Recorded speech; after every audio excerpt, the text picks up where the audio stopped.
നമസ്കാരം, കൊട്ടാരക്കര മീഡിയയിലേക്ക് സ്വാഗതം. വയനാട് പൂക്കോട് വെറ്റിനറി കോളേജ് വിദ്യാർത്ഥിയുടെ ആത്മഹത്യയിൽ 12 വിദ്യാർത്ഥികൾക്ക് സസ്പെൻഷൻ. ആത്മഹത്യ ചെയ്ത സിദ്ധാർത്ഥിനെ സഹപാഠികൾ ക്രൂരമായി മർദ്ദിച്ചിരുന്നതായി ആന്റി റാഗിംഗ് കമ്മിറ്റിയുടെ അന്വേഷണത്തിൽ കണ്ടെത്തി. മൃതദേഹത്തിൽ 2 ദിവസത്തോളം പഴക്കമുള്ള പരിക്കുകൾ കണ്ടെത്തിയിട്ടുണ്ട്. പോസ്റ്റ്മോർട്ടം റിപ്പോർട്ട് ഇന്ന് ലഭിച്ചേക്കും. അഖിൽ, കാശിനാഥൻ, അമീൻ അക്ബർ, സിൻഡോ ജോൺസൺ, ആസിഫ് ഖാൻ, അരുൺ കെ, അജയ്, സൗദ് റിസാൽ, അൽത്താഫ്, മുഹമ്മദ് ഡാനിഷ്, അമൽസാൻ, ആദിത്യൻ തുടങ്ങിയ വിദ്യാർത്ഥികളെയാണ് സസ്പെൻഡ് ചെയ്തത്. ആത്മഹത്യ നടന്ന് 4 ദിവസം പിന്നിട്ടിട്ടും കോളേജ് അധികാരികളുടെ മൗനം വിഷയത്തിന്റെ ഗൗരവം വർദ്ധിപ്പിക്കുന്നതായി KSU ആരോപിച്ചു. സിദ്ധാർത്ഥിന്റെ മരണത്തിൽ വിശദമായ അന്വേഷണം ആവശ്യപ്പെട്ട് KSU DGPക്ക് പരാതി നൽകിയിട്ടുണ്ട്. കഴിഞ്ഞ 18-നായിരുന്നു നെടുമങ്ങാട് സ്വദേശി സിദ്ധാർത്ഥ് ജീവനൊടുക്കിയത്.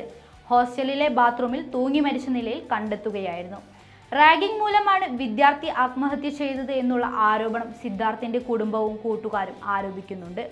കഴിഞ്ഞ വാലന്റൈൻസ് ദിനത്തിൽ കോളേജിൽ വിദ്യാർത്ഥികൾ തമ്മിൽ ചില പ്രശ്നങ്ങൾ ഉണ്ടായിരുന്നുവെന്നും സുഹൃത്തുക്കളും സീനിയേഴ്സും ചേർന്ന് സിദ്ധാർത്ഥിനെ മർദ്ദിച്ച് കെട്ടി തൂക്കിയെന്നുമാണ് കുടുംബത്തിന്റെ ആരോപണം. സിദ്ധാർത്ഥിന്റെ മരണത്തിൽ ദുരൂഹത പുറത്തു കൊണ്ടുവരണമെന്ന് ആവശ്യപ്പെട്ട് കുടുംബം ADGPക്ക് പരാതി നൽകിയിട്ടുണ്ട്.